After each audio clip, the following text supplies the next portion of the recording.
All right, today we are talking about the volume of cones and pyramids. So, the formula for the volume of cones and pyramids is going to be slightly different, but very similar to the formula for the area of prisms and cylinders. So, for prisms and cylinders, our formula was volume equals the area of the base times the height.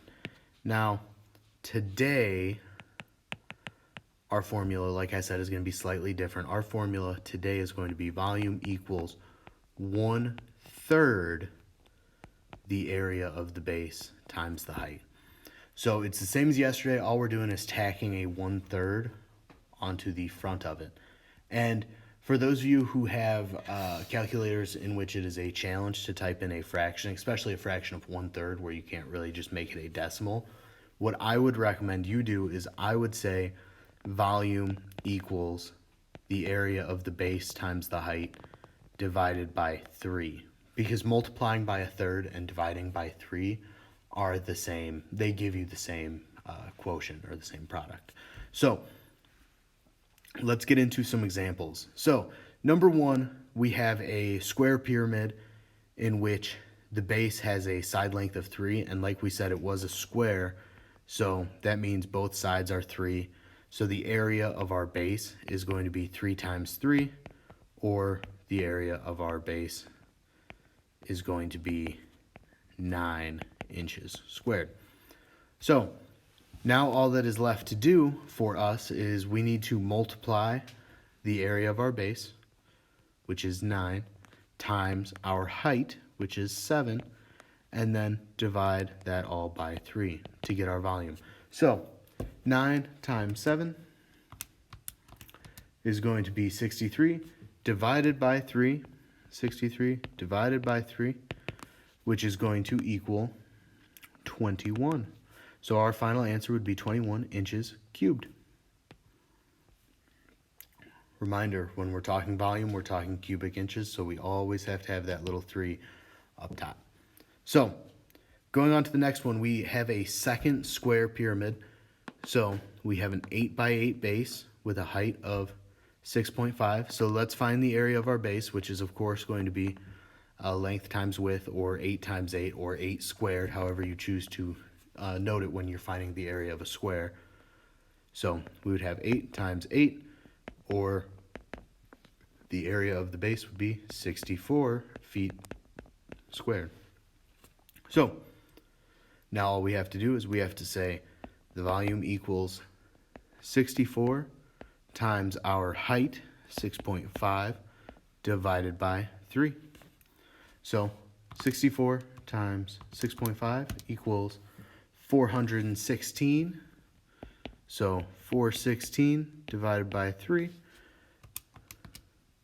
which would leave us with a volume of 138 point, I'm just going to say 67 feet squared. It's really 138 and 2/3, but we're just going to do a little bit of rounding, and that's cubic feet. My mistake after I just went on that little rant about always using cubic feet.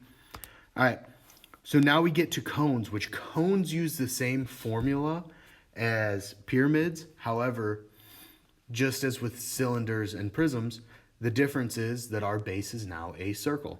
So once again, the area of a circle is pi times radius squared.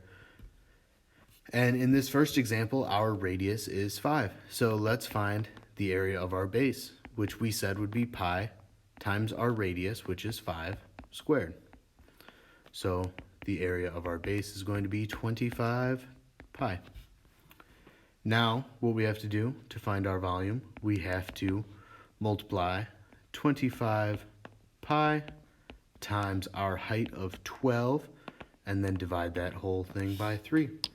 So let's plug that into our calculator. 25 pi times 12 equals, decimal nonsense, divided by 3, and our final answer is going to be 314.16 inches cubed. You can never forget that, cubed.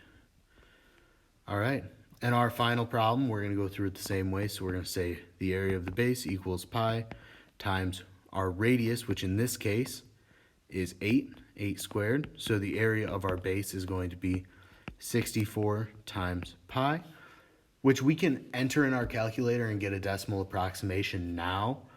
But personally, I like to save it until the very end just because there's less rounding involved.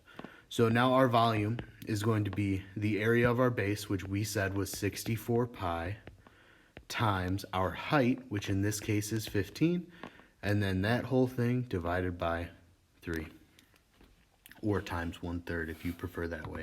So 64 pi times 15 equals 3,015 and change divided by 3, which gives us a grand total of 1,005.31 meters cubed. All right. Let us know if you have any questions. Have a great rest.